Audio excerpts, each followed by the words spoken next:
자, 이제 봉하마을 정치와는 달리 여의도 정치도 계속 이어졌는데 관련된 얘기 몇 가지 소개해드리겠습니다. 자, 정당인들도 법인카드를 받나요? 실제 그러나 봅니다. 자, 국민의당에서는요, 100만 원, 월 100만 원까지 쓸 수 있는 법인카드를 발급한 것 때문에 여러 가지 상인 국민들이 재미있는 반응을 내놨군요. 하나씩 보겠습니다. 심정숙 기자. 네. 누가 받은 거죠?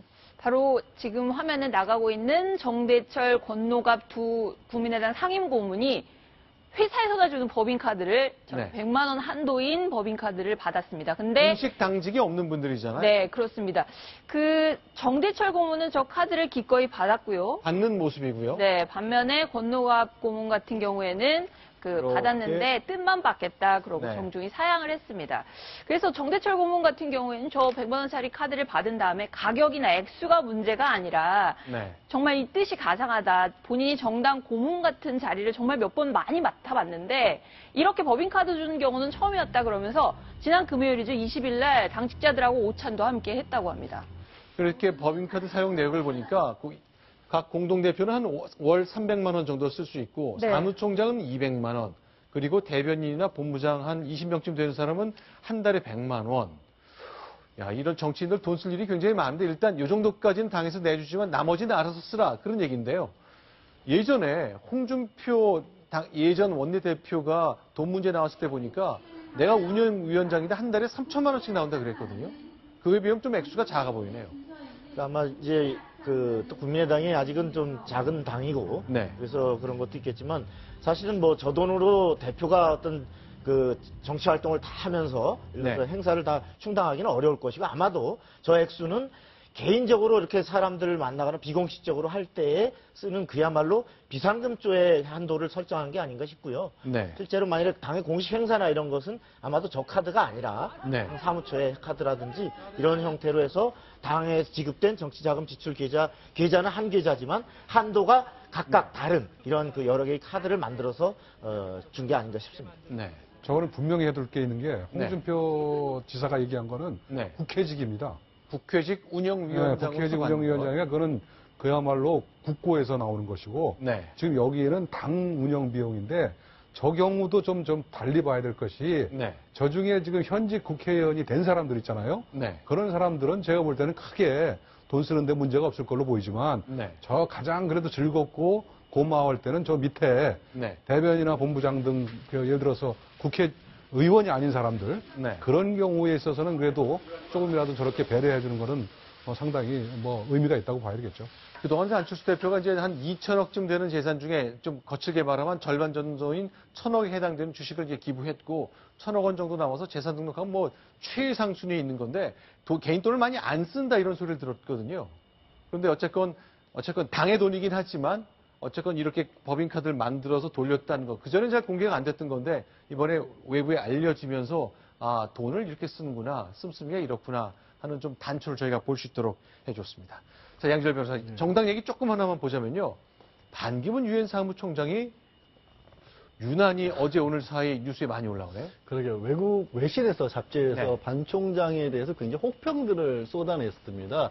무슨 표현을 썼냐면 마스터냐 미스트리스냐 아니면 마우스냐 설명을 드리면 외교 문제에 정말 달인으로서의 마스터라고 불릴 수 있는 거냐 아니면 강대국들의 눈치만 보는 강대국의 정부와 같은 그러니까 애인과 같은 존재였느냐 아니면 이도주도 아닌 정말 최악의 평가를 생쥐라는 말까지도 이렇게 썼는데요.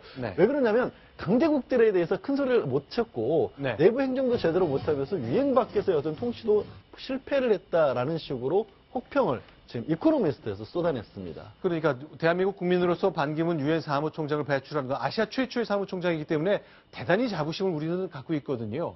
그런데 영국의 권위 있는 잡지가 이렇게 정도밖에 평가를 안 하다니 싶은데 행정이나 통치에선 실패했다는 평가고 활기도 없고 최악의 총장도 한 사람이다.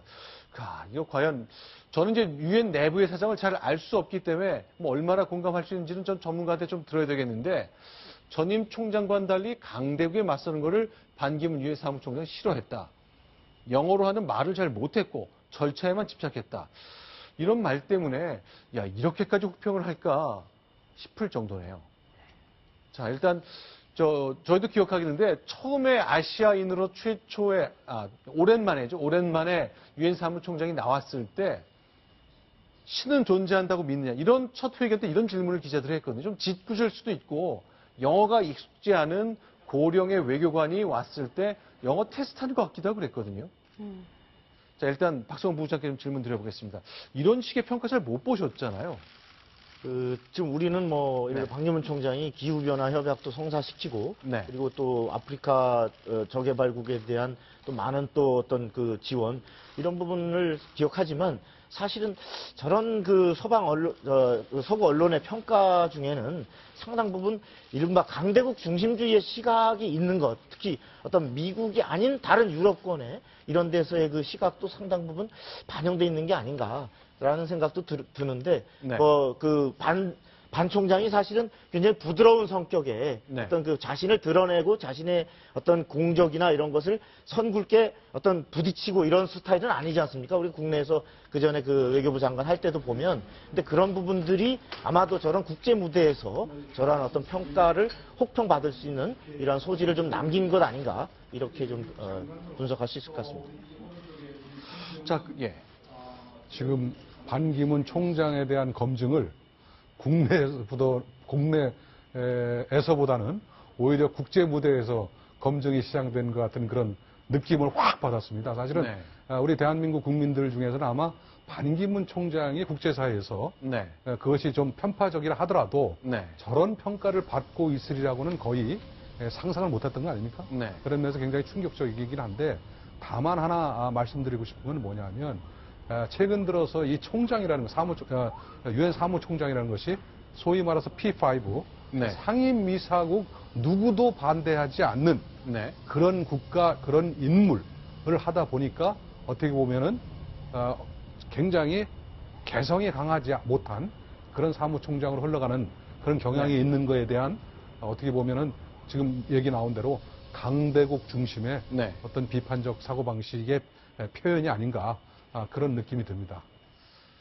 자, 그러면요. 일단 국내에서도 저런 얘기들이 많이 나오고 있습니다. 반기문 총장에 대한 가치를 굉장히 평가절하는 말들이 많은데요. 어떤 얘기들을 여당, 야당에서 얘기하는지 들어보겠습니다.